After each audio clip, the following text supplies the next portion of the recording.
느린 걸음님이라는 분께서 올려주신 내용이에요. 남편분은 43세, 부인분은 45세, 지방국립대 회계학과 둘 다 뭐 CC이신가 봐요. 그래서 남편분은 사립대학교 교직원 17년, 부인분은 공무원 일을 하시다가 퇴직하셨어요. 퇴직? 18년 퇴직하고 퇴직. 예. 그리고 자녀가 첫째, 둘째, 중학교 3학년, 1학년, 둘 다 남자. 그다음에 뭐 두 분 다 어느 정도 영어를 좀 하셨어요. 공인 점수는 없지만 뭐 영어 공부를 예전에 좀 하셨던 모양이에요. 가용자금 2억 정도. 결혼을 좀 일찍 해서 아이들이 나이가 있다. 그리고 첫째가 중학교 3학년인데 어떤 절차를 밟아야 하는가? 조금 늦은 감이 있지만 그래도 아직 중학생이면은 여전히 독일어 열심히 공부해서 독일어 외국인으로서의 최상급 수준 이 정도까지 끌어올릴 수가 있어요. 그리고 가용자금을 고려했을 때 아내와 아이들 먼저 보내고 남편분은 한국에서 몇 년 동안 생활비를 지원하는 것이 합리적인 것인지, 예, 그게 합리적이에요. 그게 좀 더 안전해요. 2억 가지고 온 가족이 그냥 독일에 간다? 자금이 좀 부족해요.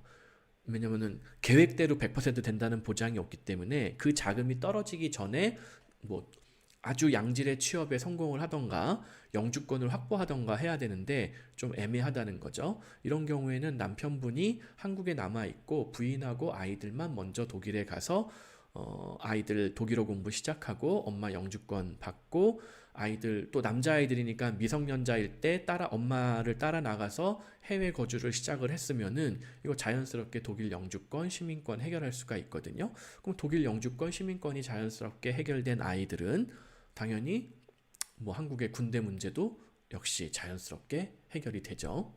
그리고 예, 그렇게 엄마가 영주권 확보하고 아이들도 뭐 독일어 공부하면서 어느 정도 정착이 이루어진 다음에 남편분이 따라 들어가서 그때부터 독일어 공부하고 무슨 뭐 트럭을 운전하든 뭐 배관공 공부를 하든 하시는 게 좋다고 저는 생각해요. 그다음에 회계 경력은 길지만 근데 회계도 나쁘지 않아요. 독일어 능력에 따라서 이제 사실은 이제 두 분이 좀 나이가 많아서 독일어를 얼마나 잘 공부할 수 있을 것이냐, 잘 따라갈 수 있을 것이냐 이게 좀 애매하기는 한데 예전에 지방국립대 회계학과 들어갈 정도면은 사실 공부에 소질이 어느 정도 있다란 얘기거든요. 뭐 예전에 요새 이거 뭐 직어국 이렇게 얘기하잖아요. 예전에 직어국의 회계학과면은 커트라인이 꽤 높았어요. 제 기억에는.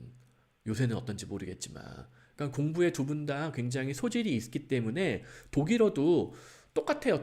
어학을 공부하는 방법을 대부분 잘 몰라서 못하는 거지 하다가 포기하고 하니까 공부를 못하는 거지 꾸준하게 한다면은 못할 이유가 없어요. 점수가 무슨 뭐 C2를 받을 수 있다 이렇게는 제가 말씀 못 드리지만 B2, C1 정도까지는 한 B2까지는 누구나 할 수 있다. 시간을 두고 오래 공부하면은 C1까지도 누구나 갈 수 있다. 저도 그랬으니까. 독일은 아니지만 영어 같은 경우에. 그래서 저는 할 수 있다고 생각을 하고 한번 독일어를 먼저 공부해보면서 내가 이 정도면은 독일어로 회계 업무를 할 수 있겠다 없겠다 판단한 다음에 회계를 포기할지 말지 결정하시는 게 좋을 것 같아요. 왜냐면 이게 배운 게 도둑질이라고 사실 대부분의 한국인들은 무슨 부가세 신고하는 방법도 모르고 법인세는 도대체 어떻게 계산이 되는지도 모르고 4대 보험을 왜 나만 내는 게 아니라 고용주도 내는지도 잘 이해를 못하고 그래요. 어떤 경우에는 부가세가 뭐 면제가 되고 이거 잘 모르거든요. 근데 적어도 그건 알 거 아니에요. 이런 큰 조직, 이게 뭐 지방대학교, 국립대학교 회계장부니까 얼마나 그 회계장부가 큰 장부예요. 그거를 하여튼 17년 동안 다뤄봤으면은 제 생각에는 이거 어학만 되면은 사실 두 분 다 현지에서 회계사 혹은 세무사 이거 도전해보는 것도 불가능하지는 않을 것 같아요. 충분히 가능성이 있어요. 실제 옛날에 보면 미국에서 예전에 무슨 뭐 회계사, 세무사 이런 거 하시던 분들 보면은 뒤늦게 나이 30 훨씬 넘어가지고 그때부터 회계 공부 새로 해가지고 회계사 자격증 따가지고 나이 60, 70 먹어서도 미국에서 회계사하고 뭐 호주에서 회계사하고 하시는 분들이 셌어요. 믿기지 않지만 이거 예전에 얼마 전에도 이거 그 기사도 있었었어요. 미국 교민 회계사 뭐 시애틀 미국 교민 회계사 어디 실리콘밸리에서 한다는 분이었나?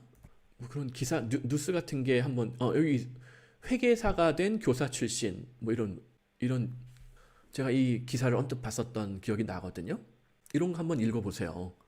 1985년에 처음 이제 미국에 갔는데 뭐 이분이 뭐 다른 거 뭐 공부하고 뭐 이렇게 뭐 유학을 하려고 와가지고 뭐 교직에 담았던 분인데 뭐 교육 철학 뭐 이런 거 그냥 완전 문성한 거죠. 이런 거 공부하시다가 미국 가서 뭐 교민 언론에서 무슨 뭐 교민들 동정 기사도 쓰고 뭐 그러셨겠죠. 그걸 하고 뭐 했는데 1985년에 미국 갔는데 2001년이 돼가지고 회계사 자격을 그때 진로를 바꿔가지고 그때 땄어요. 그리고 20년 동안 지금도 이걸 하고 있는 거예요. 회계사를. 1985년, 뭐 15년 후에. 그럼 85년에 오셨으면은 서강대학교 철학 전공하고 포항제철 중고등학교에서 윤리를 2년 가르친 다음에 온 거잖아요. 그러면은 나이가 한 30쯤에 오신 거잖아요. 모르긴 몰라도. 근데 나이 30에 와가지고 15년을 더 보냈어요. 그럼 나이가 45살이잖아요. 45살. 그때 회계사 진로를 바꿔가지고 자격증을 취득해가지고 이미 얼굴 보세요. 이게 지금 뭐 한 70세는 되셨잖아요. 60, 뭐 대충 얼추 계산해도 65세? 70세 가까이 되셨단 말이에요. 70까지는 안 넘으셨으려나? 근데도 아직까지도 회계사로 일을 하고 계세요. 왜? 한국에서도 뭐 의치약한수 뭐 이게 인기가 있는 이유가 회사가 잘려도 그래? 회사 잘리면 나 동네 사람들 상대로 뭐 세무 업무나 하면서 뭐 짜잘하게 뭐 먹고 살지 이게 가능하니까 회계사가 그게 가능하거든요. 미국 같은 경우에도 모든 연말정산을 동네 세무사한테 가서 해야 돼요. 그 인롤드 무슨 에이전트인가 해가지고 미국 세계사 자격증 뭐 이런 거 있고 세무사 자격증 이런 거 쉬운 거 있거든요. 그거를 통과한 사람한테 맡겨가지고 되게 세무 처리를 하는 경우들이 많다고요. 많다고요. 독일도 마찬가지예요.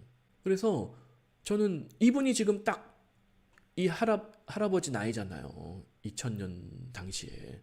그러니까는 지금부터 독일어 공부 빡세게 해가지고 독일 회계사 세무사 자격 취득한 뭐 자격이 없는 상태에서도 세무사 사무실에서 일할 수 있는 거고 그렇게 경력 쌓다가 뭐 만 50세에 세무사 자격증 취득하는 거, 뭐 회계사 자격증 취득하는 것도 불가능하지 않다. 저는 그렇게 봐요. 그래서 이런 사례를 보면서 좀 더 용기를 내봤으면 좋겠어요. 그 다음에 기숙학교 같은데 공립 김나지움 기숙학교 혹은 김나지움은 아닌데 무슨 뭐 그런 데들이 있어요. 뭐 게마인샤프트슐레라고 그래서 김나지움 레벨의 과목들도 있고 레알슐레 레벨 과목들도 있어가지고 이걸 막 섞어서 가르치는 데들이 있어요. 그러니까 이 경우에는 오히려 그런 학교가 유리할 수도 있어요. 왜냐면 둘째는 모르겠는데 첫째는 단기간에 현지 김나지움 애들하고 1대1 경쟁에서 좋은 성적을 받을 정도의 독일어 실력이 빨리 안 나오거든요.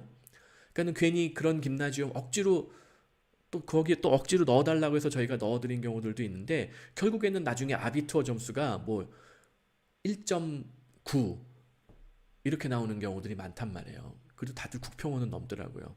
한 9평호가 한 2.12 이 정도 되는데 한국 아이들은 김나지움 억지로 들어간 애들도 2.0은 넘어요. 근데 그걸로는 뭐 의대를 가라는 얘기는 아닌데 의대 갈 수 있을 정도 레벨은 아니란 말이야. 의대 외에 뭐 다른 학교 갈 때는 뭐 문제 없고 아무 전공 뭐 회계 뭐 법대 이런 데는 사실은 2.0 레벨로도 다 갈 수가 있어요. 그래서 근데 하여튼 성적이 좋은 성적은 아니니까 혹시라도 내가 막 특별하게 원하는 무슨 뭐가 있을 경우에 약간 불리할 수가 있다는 거죠. 그래서 그런 걸 극복하려면은 뭐 게마인샤프트슐레 같은 이런 데가 끼어 있는 기숙사 이런 데 공립학교 좀 저렴한 데 가면 좋고 둘째는 그냥 과감하게 김나지움 지금부터 준비해가지고 도전하는 것도 나쁘지는 않고 근데 둘째도 일단은 만 12세는 넘은 상태라서 12세가 많이 넘지는 않았기 때문에 잘하면은 둘째는 원어민급 될 수가 있을 것 같기는 해요. 서두르면은. 그래서 아무튼 그 각각의 케이스가 첫째와 둘째가 같은 학교 노리기가 애매할 수도 있다. 그리고 각각의 원하는 커리어가 뭐냐에 따라서도 그 전략을 좀 다르게 가져가야 되거든요. 그래서 아무튼 첫째, 둘째 커리어 방향에 따라서 좀 다양한 그 전략을 추구해야 되겠지만은 핵심은 첫째가 나이가 많기 때문에 상당히 서두르시는 게 유리할 것이다. 꼭 말씀드리고 싶네요.